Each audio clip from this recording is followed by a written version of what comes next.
দর্শক, ফুটবলকে বলা হয় বিশ্বের সবচেয়ে জনপ্রিয় খেলা।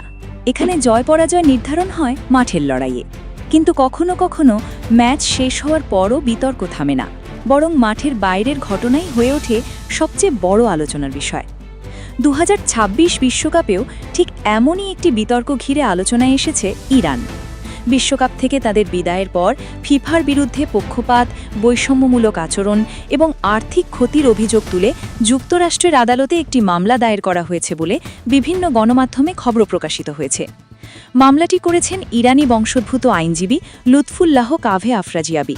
প্রতিবেদনে বলা হয়েছে, মামলায় প্রায় 12,330 কোটি টাকার সমপরিমাণ ক্ষতিপূরণ দাবি করা হয়েছে। কিন্তু প্রশ্ন হচ্ছে, কেন এত বড় অঙ্কের মামলা? আসলে কি ঘটেছিল ইরানের সঙ্গে? অভিযোগগুলোর ভিত্তি কি? আর ফিফা কি এ বিষয়ে কোনো প্রতিক্রিয়া জানিয়েছে? চলুন শুরু থেকে পুরো বিষয়টি দেখা যাক। বিশ্বকাপের গ্রুপ পর্বে ইরানের সবচেয়ে আলোচিত ম্যাচ ছিল মিশরের বিপক্ষে। ম্যাচটি ছিল দুই দলের জন্যই অত্যন্ত গুরুত্বপূর্ণ। নির্ধারিত সময়ে উভয় দলই একটি করে গোল করে সমতায় ছিল। ম্যাচের শেষ দিকে ইরান আরেকটি গোল করলে সমর্থকদের মধ্যে উল্লাস ছড়িয়ে পড়ে। কিন্তু সেই উল্লাস বেশিক্ষণ স্থায়ী হয়নি।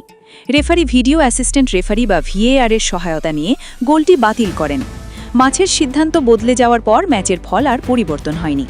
এর ফলে নকআউট পর্বে ওঠার সমীকরণেও বড় প্রভাব পড়ে।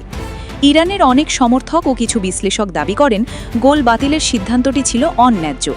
তাদের অভিযোগ, ভিএআর এর ব্যাখ্যা যথেষ্ট গ্রহণযোগ্য ছিল না এবং এই সিদ্ধান্তই শেষ পর্যন্ত ইরানের বিদায়ের অন্যতম কারণ হয়ে দাঁড়ায়। তবে অন্যদিকে ফুটবলের নিয়ম অনুযায়ী ভিএআর ব্যবহারের উদ্দেশ্যই হচ্ছে সম্ভাব্য ভুল সিদ্ধান্ত সংশোধন করা। তাই বিতর্ক থাকলেও ম্যাচের আনুষ্ঠানিক ফল বহাল থাকে। এই একটি ম্যাচের সিদ্ধান্তই নয়, মামলায় আরও কয়েকটি অভিযোগ উত্থাপন করা হয়েছে। বাদীপক্ষের দাবি, পুরো টুর্নামেন্ট জুড়েই ইরানকে অন্য দলগুলোর তুলনায় ভিন্নভাবে দেখা হয়েছে। বিশেষ করে যুক্তরাষ্ট্রে প্রবেশের ক্ষেত্রে ভিসা জটিলতা, দলের যাতায়াত এবং অবস্থান নিয়ে বৈষম্যের শিকার হতে হয়েছে বলে অভিযোগ করা হয়েছে।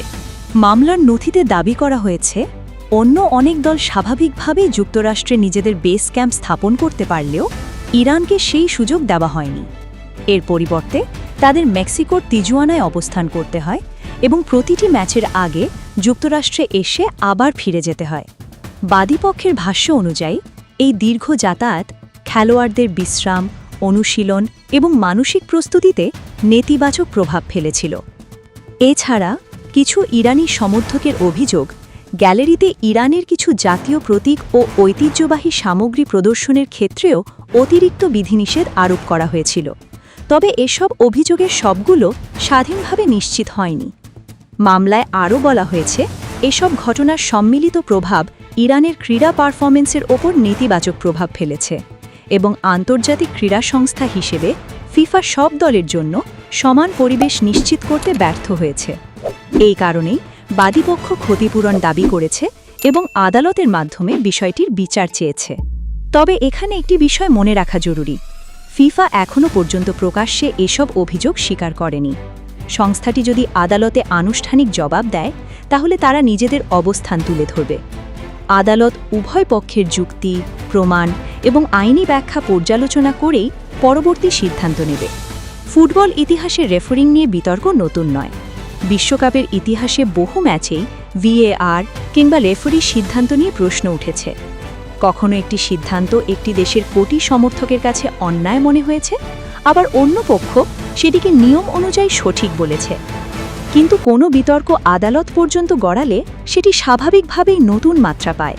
বিশ্লেষকদের মতে, যদি আদালত মামলাটি গ্রহণ করে পূর্ণাঙ্গ শুনানি পরিচালনা করে, তাহলে আন্তর্জাতিক ক্রীড়া সংস্থাগুলোর জবাবদিহি নিয়ে নতুন আলোচনা শুরু হতে পারে। অন্যদিকে যদি আদালত অভিযোগের পর্যাপ্ত আইনি ভিত্তি না পায়, তাহলে মামলাটি খারিজ হয়ে যেতে পারে। এই মুহূর্তে নিশ্চিতভাবে বলা সম্ভব নয় যে বাদীপক্ষের অভিযোগ আদালতে কতটা টিকবে, কারণ আন্তর্জাতিক ক্রীড়া সংস্থাগুলোর বিরুদ্ধে মামলা পরিচালনা অত্যন্ত জটিল একটি আইনি বিষয়। তবে একটি বিষয় স্পষ্ট, ইরানের বিশ্বকাপ অভিযান শেষ হলেও সেই অধ্যায়ের বিতর্ক এখনও শেষ হয়নি। মাঠের ফলাফল, ভিএআর এর সিদ্ধান্ত, ভ্রমণ সংক্রান্ত জটিলতা, নিরাপত্তা ব্যবস্থা এবং আয়োজকদের ভূমিকা সবকিছু মিলিয়ে এই বিশ্বকাপ ইরানের জন্য শুধু ফুটবলের লড়াই ছিল না, বরং নানা বিতর্কেরও অংশ হয়ে উঠেছে বলে অভিযোগকারীরা মনে করেন। এখন সবার নজর থাকবে আদালতের পরবর্তী পদক্ষেপের দিকে। আদালত কি এই মামলার পূর্ণাঙ্গ শুনানি করবে? ফিফা কি আনুষ্ঠানিকভাবে এসব অভিযোগের জবাব দেবে? আর সবচেয়ে বড় প্রশ্ন, এই মামলা কি আন্তর্জাতিক ফুটবল প্রশাসনের স্বচ্ছতা ও জবাবদিহি নিয়ে নতুন বিতর্কের জন্ম দেবে, নাকি শেষ পর্যন্ত এটি আইনি প্রক্রিয়াতেই থেমে যাবে? এই প্রশ্নগুলোর উত্তরই হয়তো নির্ধারণ করবে ইরানের বিশ্বকাপ বিদায় শুধুই একটি ম্যাচের ফল ছিল, নাকি এর পেছনে সত্যিই আরও বড় কোনো প্রশাসনিক বিতর্ক ছিল যা আদালতের মাধ্যমে স্পষ্ট হওয়ার অপেক্ষায় রয়েছে।